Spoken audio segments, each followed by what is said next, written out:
2024 is really starting to pick up in terms of indie game releases and announcements, so I thought, why not talk about all my most anticipated titles in one video? So I'm going to try to guess what might be going on with these projects, when exactly they'll come out, and how I think they'll be received. This is all for fun, no pressure to the developers, just something I wanted to do.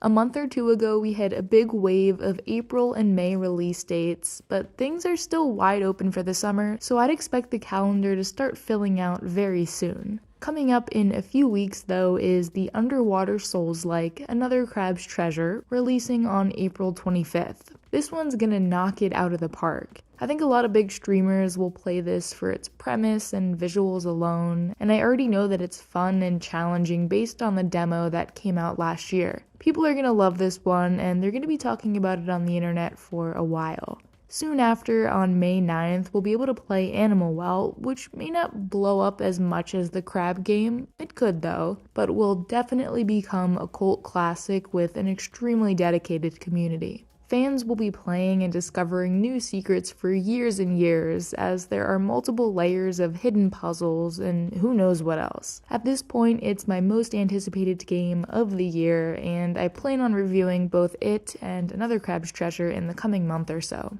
Alright, now a couple of the big ones. Silksong, it's a tough call. I'm gonna say we'll get a big announcement this year, new trailer and a release date, but it'll come out in the first half of 2025. It doesn't seem like it's the kind of game that'll get a release date and then come out like a month later. We need time to prepare ourselves and clear our calendars. But whenever we do get that news, it's gonna be a complete surprise on a totally random day.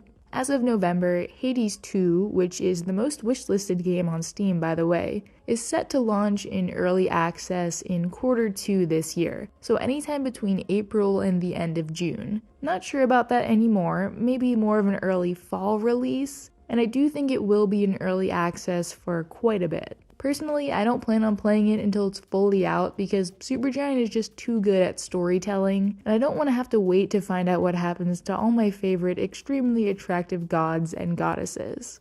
Little Nightmares 3, which will be fully playable in co-op, don't think it's coming out this year at all. It just doesn't feel right. I do think it will be a huge game on Twitch. All three of these that I just mentioned will, but a 2-player horror game that looks this good, this will totally be the best-selling game in the series so far. Now, back to some games that we most likely will be playing in 2024, hopefully. The parkour climbing game Lorn's Lore is almost ready. I think the dev is just dealing with some localization stuff, but it should be out in just a few months. I'll guess July if everything goes smoothly. I can't wait to see people speedrunning this one and to just explore this huge empty megastructure for myself. It's so eerie, yet so calm.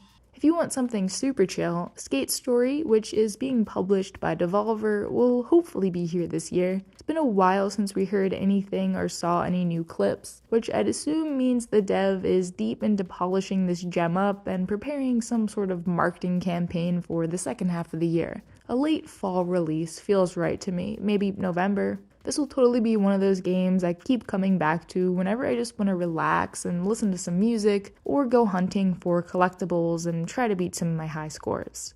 Oh, Nivalis, another game that's very high up on my list, and I'm torn between this year and next year. I'll say it comes out sometime between December 2024 and February 2025. I do think it's almost ready. Ironlands has recently appeared at some gaming showcases, just needs a little bit more polishing. This game might have mixed reviews. Some people, myself included, will totally immerse themselves in this cyberpunk city, come up with our own daily routines, slowly grow our business, and make new friends. And I think others will be disappointed in how slow-paced it is, but that's just the kind of game we're dealing with. Hyper Light Breaker is a tough one. I think this year for its early access launch, since it was already pushed back once. It's been getting a lot of press coverage lately, so I think Heart Machine is definitely close to having something that they're ready to put out there for everyone. I am really curious to see how the game plays. It is a roguelike, and it reminds me a bit of Risk of Rain 2. I just hope that there are tons of secrets and mysteries to find out in the world, and an interesting story that unfolds and kinda helps tie everything together.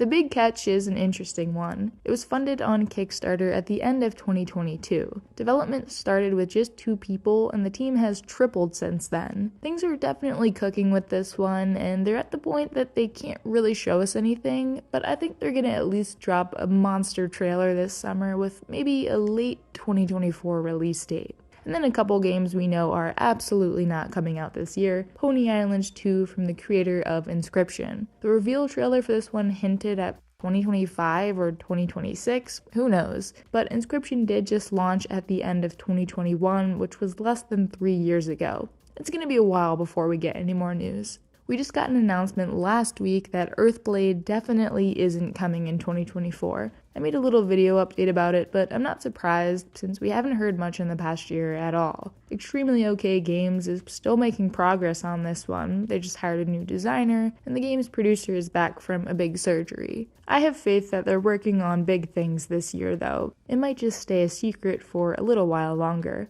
Witchbrook still doesn't have a trailer, just like 5 screenshots on Steam. I'm not sure what exactly happened, but I think the project has had some development issues. I know they switched art styles at one point, so next time we hear from it, it's most likely going to be a huge update when the devs are confident in the project and where it's headed. Since Stardew Valley's big 1.6 update just came out, I think it's safe to say that Concerned Ape has taken a step back from Haunted Chocolatier development for a while and totally deserves a break. Honestly, he could take the rest of 2024 off and just go travel the world. He's made such a special game that has positively impacted countless people. I would wait the rest of my life for this game. And last is Ghost of a Tale 2. I'm just hoping for some sort of trailer this year that'll satisfy me and give me some new stuff to pick apart in a video. The first game was so charming and unique, and I want more people to experience the adventures of Tilo the mouse. I'm pretty sure that I've made individual videos on every single one of these games at this point, so if there's one you'd like to learn more about, then please do check out my channel.